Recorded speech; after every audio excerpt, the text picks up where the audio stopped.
Welcome to Changing Higher Ed, a podcast dedicated to helping higher education leaders improve their institutions. With your host, Dr. Drumm McNaughton, CEO of The Change Leader, a consultancy that helps higher ed leaders holistically transform their institutions. Learn more at changinghighered.com. And now, here's your host, Drumm McNaughton. Thank you, David. My guest today is Brian Rosenberg, currently a visiting professor at Harvard Graduate School of Education. Brian served as Macalister College's 16th president from 2003 to 2020 and is the recent author of a book, Whatever It Is, I'm Against It: Resistance to Change in Higher Education. Brian has been quoted. He's written many articles that appear in the Chronicle of Higher Education, New York Times, Washington Post, and many others. And he joins me today to talk about the current attacks on higher education and how resistance to change factor into the why for those attacks. Brian, welcome to the program. Happy to be here. It's my pleasure to have you on board. You're quite the prolific author. You've also been a university president at Macalister College, served there for quite a long time. I'm quite sure you've got some opinions on what's going on in higher ed nowadays, but before we get into that, please tell my listeners here a little bit about your background. So I was trained as an English professor, got my PhD in English, and planned to spend my career as an English professor. Did that for 15 years at Allegheny College in Pennsylvania. Then somehow I got roped into being a dean of the faculty at Lawrence University in Wisconsin, and then 17 years, as you said, as president of Macalister College. I stepped down from that in June of 2020, and since then I've been teaching at the Graduate School of Education at Harvard and doing a number of other things that don't involve being a college president. That's probably bittersweet. There's a lot of great things about not being a president, but I'm sure there's a lot of things that you miss, I would guess. Yeah, I mean, the feeling that you are making an impact on the lives of a lot of students, that you get to interact with alumni, all those things are very, very positive. But there's a time for things to end, and I felt like it was the time for my presidency to end and for me to move on to something else. Mm-hmm. And that was right in the middle of COVID, so that must have been a huge transition, not only for you and your successor, but the college itself. Yeah, one of the last things I had to do was send everybody home. And it was difficult. I had to leave when no one was there. When you spend 17 years in a community and you have to say goodbye over Zoom to everybody, it's not a lot of fun, but you do what you have to do. It was even harder on people who had to begin presidencies during that time. Oh, no kidding, because how do you get to know your stakeholders? How do you get to know your community? You have to put that on hold for, in that case, almost a year. Yeah, it's very challenging. And I've spoken to many presidents, my successor and many others, and all of them took longer than usual to connect with their community because of that forced distance. So it was, anyone who began their presidency in 2020 has had a bumpy ride. There's been no normal since then. Well, it doesn't seem like there's a normal right now in higher ed anyway. No, there is not. There is not. I love the title of your latest book, Whatever It Is, I'm Against It: Resistance to Change in Higher Education. How did you come to that? Well, the title, for those who don't know, is a quote from Groucho Marx in the Marx Brothers movie Duck Soup, where he plays an academic and the head of a college, and he sings a song entitled Whatever It Is, I'm Against It. And this goes back to about 1930, which tries to encapsulate the view of the academy to change. So resistance to change in academia is nothing new. The Marx Brothers were joking about it a century ago. Well, I didn't know that about coming from the Marx Brothers. Thank you for that piece of trivia. That's fabulous. Yeah, it's surprising to me how many people don't know that. But as a kid, I was a Marx Brothers fan, and so I watched their movies a lot. Well, I actually was too. I had an English professor in high school who was the epitome of Elizabethan, and he collected old movies, etc. He really gave me a love for the Elizabethan era. but I didn't remember it came from duck soup. So thank you. Yeah, you can find quotes from Groucho Marx that apply to virtually every moment. One of the ones that I use right now is, "Those are my principles, and if you don't like them, well, I have others." Well, that in some ways that epitomizes what higher ed's going through right now with all the attacks. It really does. I wish people were a little bit firmer in standing up for their principles. As do I. But with the attacks, why are we seeing these right now? Other than a change of administration. Well, there are a couple of different layers, I think, to what we're seeing going on right now. There is a sense, and I write a little bit about this in the book, that confidence in higher education, public and private, has been declining for a variety of reasons. And as I point out, when the public loses faith in your work, it tends to lead to adverse policy outcomes. Things like endowment taxes and reductions in funding. And so some of this was predictable. What was not predictable was the extent of it. And I have to be honest in saying that I think it is less about higher education specifically than about essentially an authoritarian project, which, as you know, typically begins by going after institutions like the courts, the press, education. And so I think in some ways it's less about higher education than it is about this larger project of taking away the strongest voices within a democratic society. And that's one of the reasons that it's deeply concerning, I think, to a lot of people. As it should be. I was just recently reading your article that appeared in the Chronicle. I think it was on March 24th Mhm. about the capitulation of Colombia.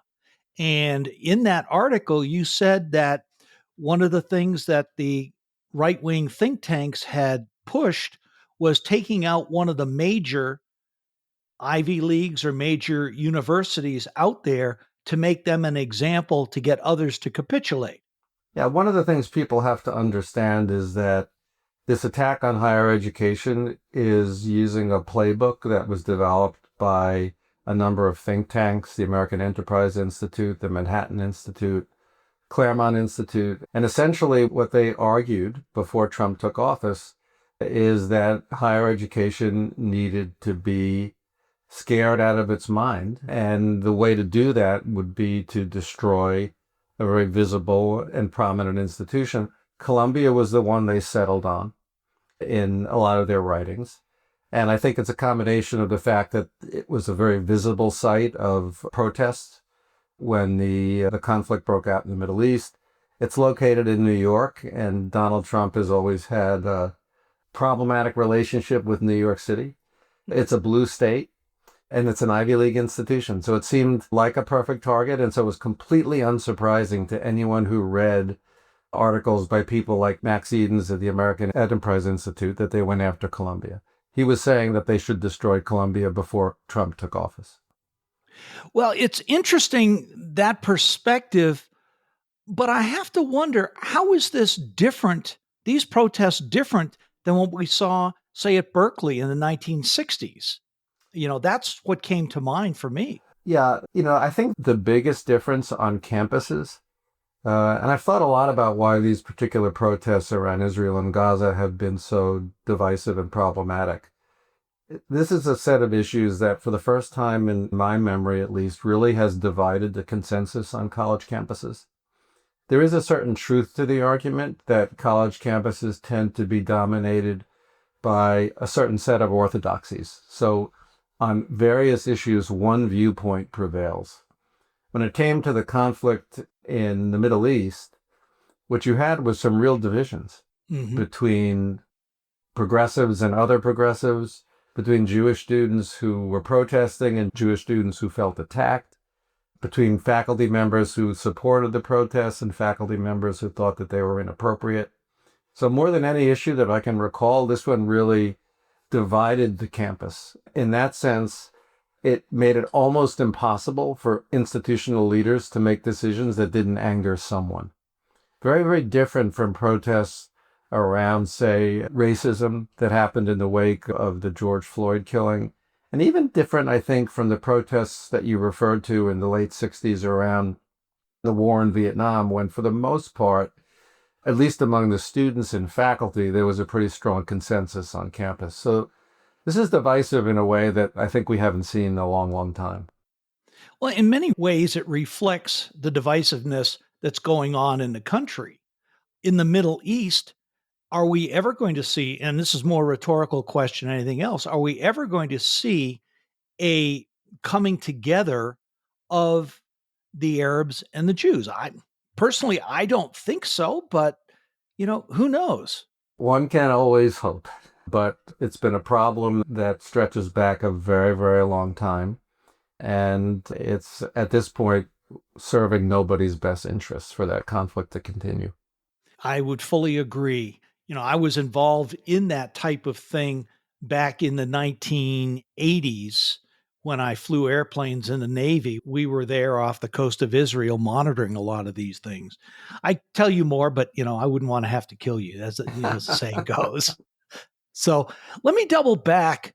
You had mentioned the loss of public trust. How did we get to this place? Because I've read the stuff from Gallup and Lumina. It's not good. It's a combination of factors. Some of it is politically driven. Mm-hmm. So the loss of trust has been much more profound among self-identified Republicans than Democrats. And some of that has to do with the perception that higher education is, quote, too woke and is dominated by one particular political perspective. And we've seen governors and legislatures in a variety of states take advantage of that perception to change their policies around higher education. But some of it, and we've seen a loss of confidence even among Democrats, I think some of it is simply driven by economic factors, by the perception that higher education is too expensive, that it doesn't provide opportunity but replicates privilege and wealth, and is unavailable or unaffordable to many of the people who need it most. And I think there's some justice in those arguments.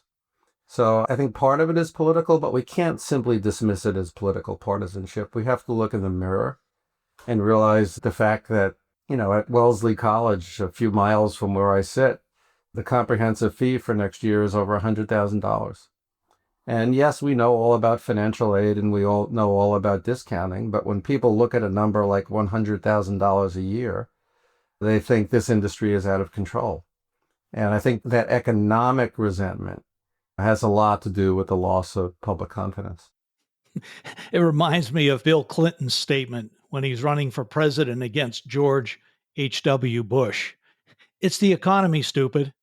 Yeah, ultimately, I think the main source of both challenges within higher education and external concerns about higher education come down at the end to the economic model. And unless that gets fixed, it's going to be very hard either for the industry to save itself or for people to develop more confidence in it. Mm-hmm. Do you think that this drive toward workforce readiness is part of the cost? Higher ed was always about the public good, but it's becoming less and less. I have to wonder if that's a generational thing or if that is a cause from the cost and the debt or what. I'm curious.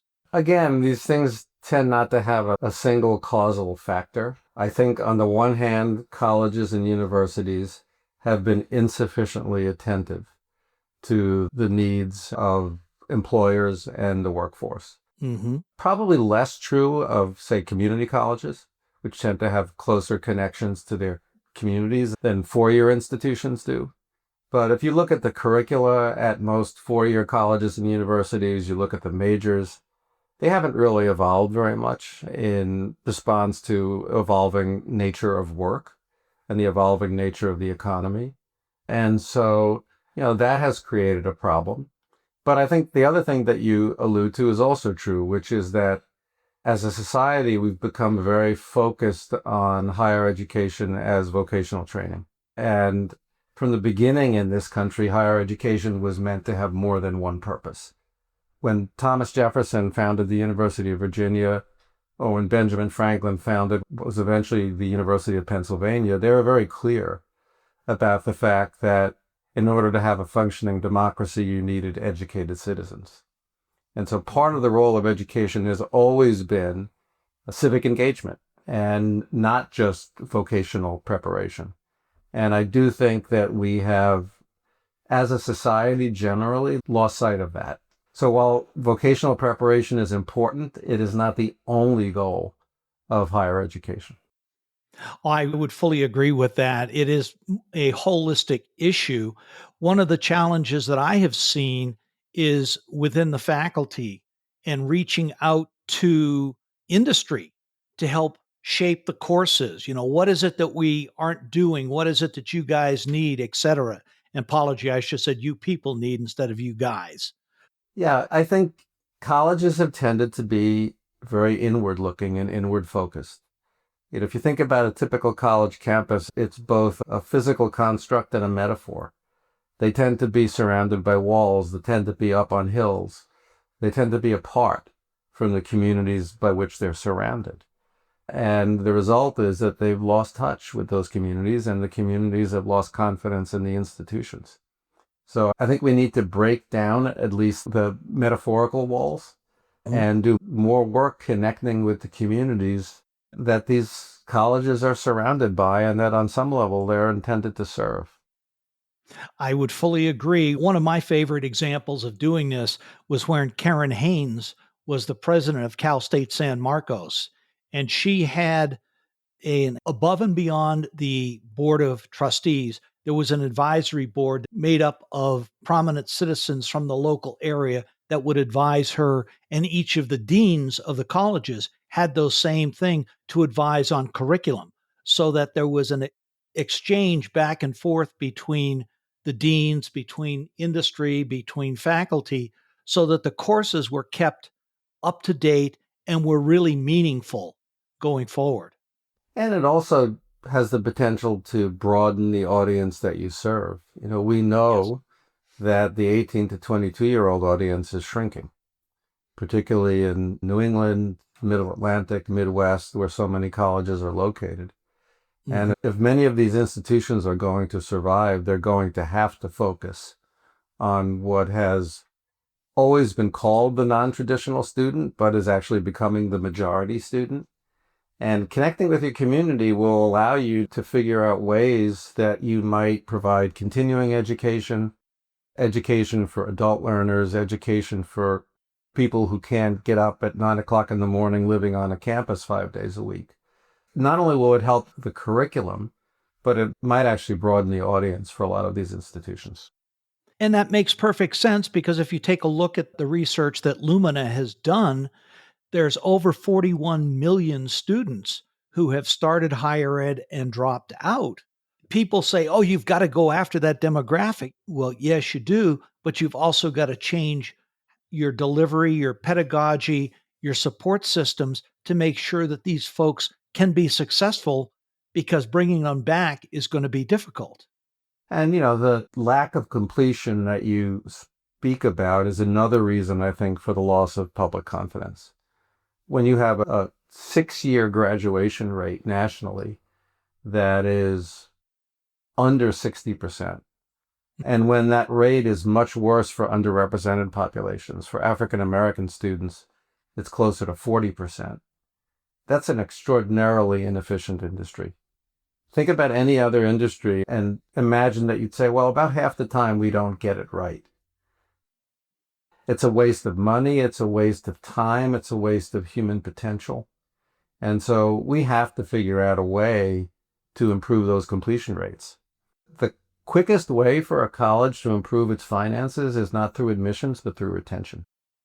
And the quickest way for higher education to improve public confidence is to have more students complete. Because the worst thing that you can do is go into debt for a college degree and then not get the degree.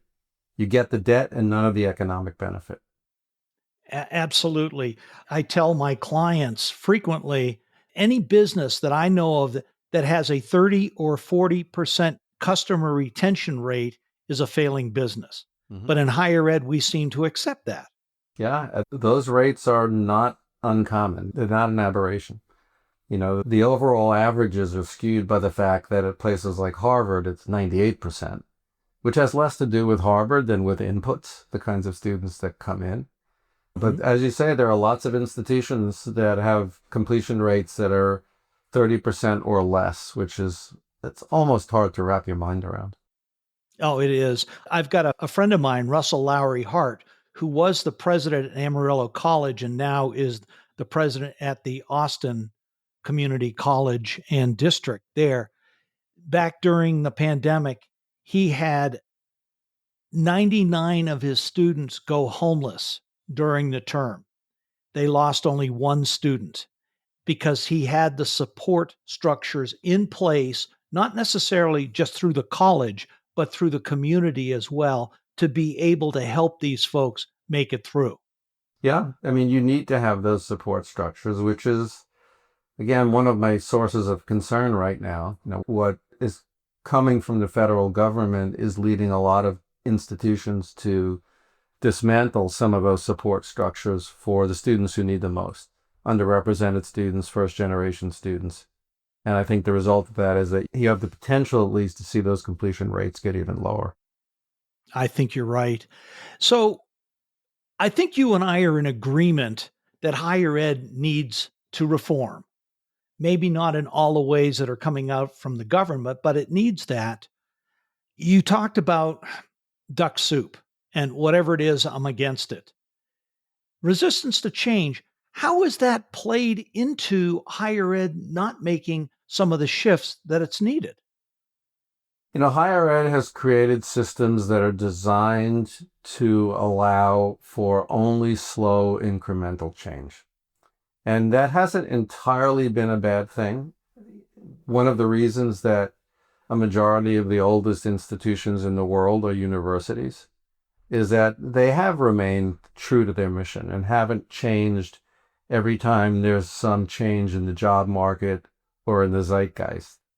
But if you believe, as I do, that we are at a different moment now, an inflection point, where what has worked reasonably well for a long time is not likely to work as well over the next 10 or 20 years, we need something more than incremental change. I think we need really transformational change.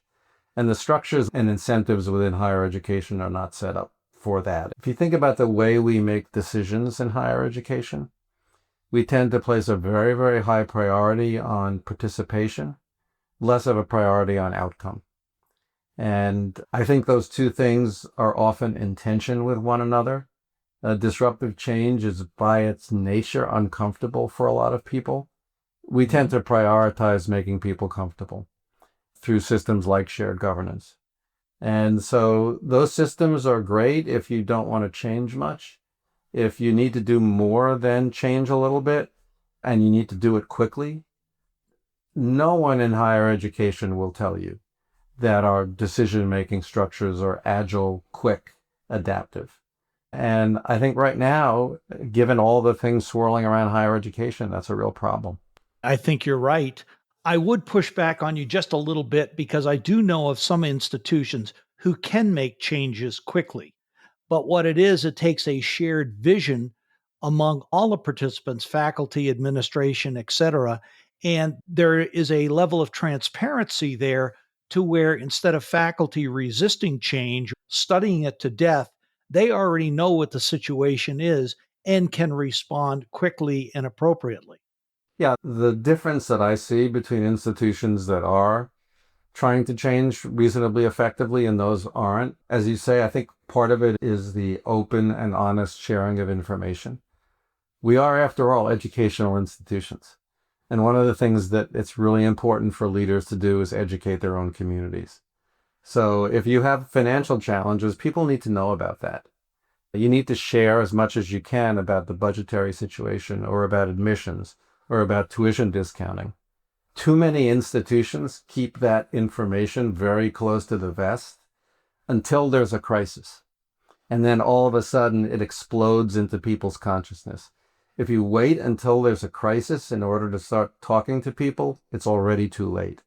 You have to talk to people before there's a crisis. You have to share information. You have to be honest. Doesn't mean change is going to be easy, but if you expect to be able to change things, you can't do it by not being open and honest with people. I completely agree. And one of the things we talked about when we spoke yesterday was your boards of trustees being asleep at the wheel, not setting direction or telling presidents, frankly, this is unacceptable. You need to balance the budget. I mean, you were very fortunate, Macalister, because you had an incredible board there.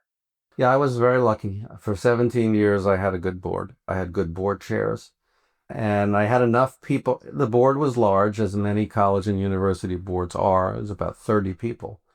But I had enough people on that board who were deeply engaged and who asked of the administration hard questions so that I felt like we always had good leadership. That is not universally the case. I think in talking to other presidents, to talking to other former presidents, honestly, there are too many boards who just aren't paying attention, who sometimes get as surprised by a crisis as the members of the campus community are, which should never happen with a board. Ultimately, the board is the group that has fiduciary responsibility for the institution. And if you're not paying careful attention to resources, finances, budget, you are not fulfilling your legal obligation. And the number of boards that are in that category is higher than I think any of us would want. I think you're right. It's sad for me to say because we do a lot of board governance work and we have a survey that we administer how many institutions boards really don't know what's going on at the institution. I mean, I could remember one institution that we worked with.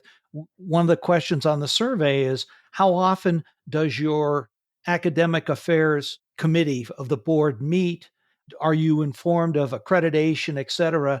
Three-quarters of the folks said, yes, absolutely. They didn't even have an academic affairs committee. I mean, it was that bad. Yeah, they were like students giving you the answer that they thought you wanted. Exactly. So, doubling back to combating this attack on higher ed, we've talked about a lot of different things and the reasons for it. What can higher ed institutions do at this point? I mean, there's a lot of stuff getting thrown at them. So colleges and universities need to exercise muscles that they haven't exercised in a long time, if ever. And I think one of the reasons they've been slow to do these things is because they just haven't practiced them. One of them is to work collaboratively and collectively. Wait a minute. Did you just say those two really important C words? Yes. I'll throw in another C word, which is competitive. Colleges and universities tend to see themselves much more often in a competitive relationship than in a collaborative relationship. Competing for students, competing for prestige, competing for rankings.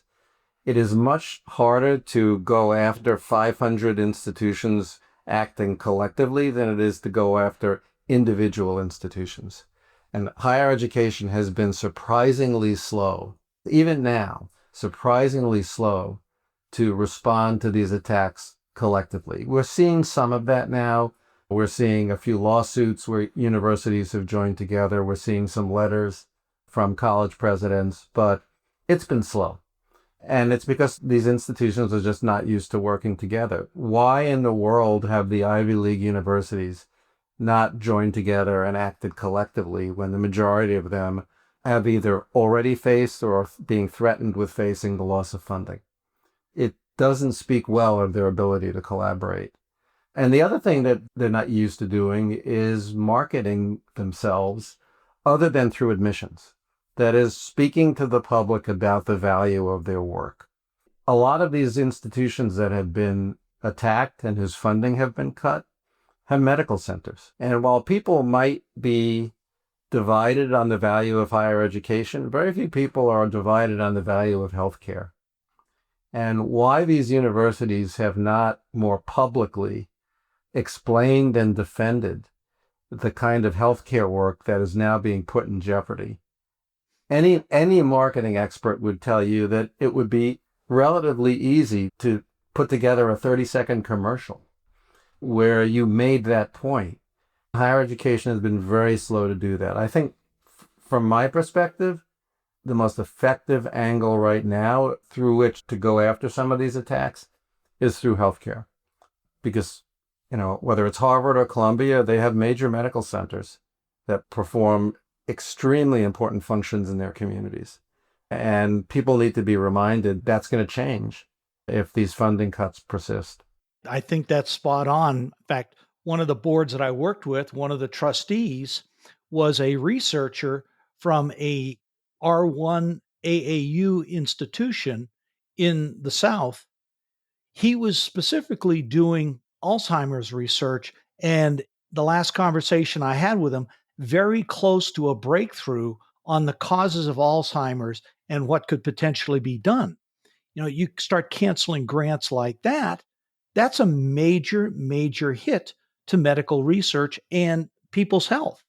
And these are not things that can be restarted instantly. The damage that's being done will take a long time to fix.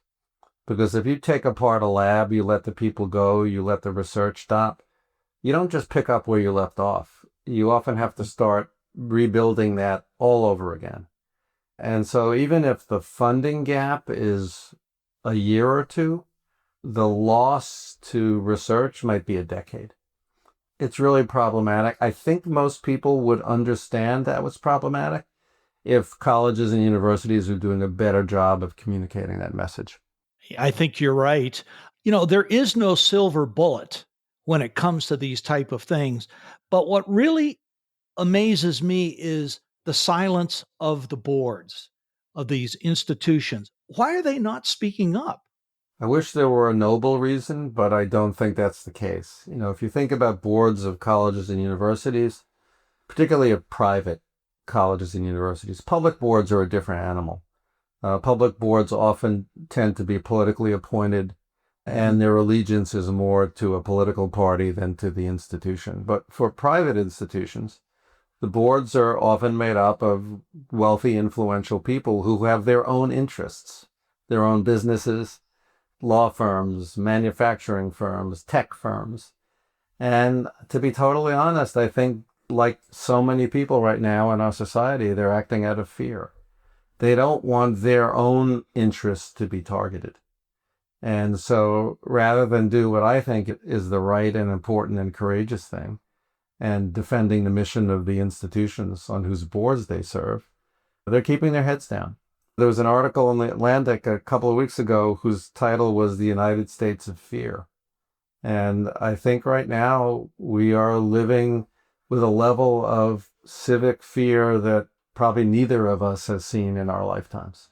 I think you're right. The only thing that I could liken to this was the McCarthy era back in the 50s. And I certainly don't remember it. I was very young at the time. I think you were as well. Yeah, I don't remember it. And I think many people liken it to the McCarthy era. When it comes to higher education, I think this is probably even worse. When you look at the number of, the McCarthy era was awful, but when you look at the sheer number of people affected, the numbers are much larger now. And the scale of the attacks on the institutions is much greater. So it has a lot in common with that, but it may in fact even be worse. Yeah. Well, the one thing that I hold on to is there's always a storm, and after the storm, there becomes a calm and a period of growth. Let's just see if we can get through the storm. Yeah, I agree. And, the history of this country is a history of back and forth. This isn't the first time that some really problematic things have happened in the United States, which is one of the reasons it's important to teach history honestly, both the good and the bad. And this isn't the first bad, and very often bad has been followed by good. And you have to hope that is true in this instance as well. I still hold on to hope that that will be the case. As do I. As do I. This has been a fabulous conversation, Brian. I thank you for your time. As we always do, 3 takeaways for university and presidents and boards. Well, we've alluded to some of it. The first takeaway for me is be honest and authentic with your community. Don't try to hide the truth, whether it's about financial problems or cultural problems. You have to speak the truth to people. For boards, remember that being on the board of a college or university is a privilege. And with that privilege comes the responsibility to defend the mission of the institution. And if you're not prepared to do that, then you probably shouldn't serve on the board. And the third would be that the working relationship between the board and the president is the single most important key to having an effective institution. If the board and the president are not effectively working together, which doesn't mean they have to always agree, but if they're not effectively working together, that's going to filter down to the whole organization, and you're going to get dysfunction on every level. So those would be my 3 bits of advice to both institutional leaders and boards. Well, thank you. And that comes from at least 17 years of sitting in the big chair, plus a lot of other great experience as well. So thank you. Sure. What's next for you? I'm going to continue teaching at least for another year. I really enjoy being back in the classroom. I teach right now both in person and in an online program here at Harvard, and so I'm going to continue to do that next year. I'm working with a startup university in Africa, the African Leadership University, which has been a really fascinating experience for me. And I serve on the board of the Teagle Foundation, which is doing important work to support liberal education. And I'll continue to write. So the one thing that I know is that I will continue to do things that don't require me to supervise people, because that was the hardest part of being a president for me. And I love having only to supervise myself. Well, thank you so much. Those are great takeaways, and I really wish you all the best going forward. I've thoroughly enjoyed our conversation, and I look forward to the next time we connect. As do I. It's been my pleasure. Thanks for listening today, and a special thank you to my guest, Brian Rosenberg. Brian, thank you for a fascinating conversation. I look forward to the next time our paths cross. I'm sure that's going to happen sometime in the near future with everything that's going on. To my listeners, thanks again for joining me. I look forward to seeing you next week. Changing Higher Ed is a production of The Change Leader, a consultancy committed to transforming higher ed institutions. Find more information about this topic, along with show notes on this episode at changinghighered.com. If you've enjoyed this podcast, please subscribe to the show, and we would also value your honest rating and review. Email any questions, comments, or recommendations for topics or guests to podcast@changinghighered.com. Changing Higher Ed is produced and hosted by Dr. Drumm McNaughton, post-production by David L. White.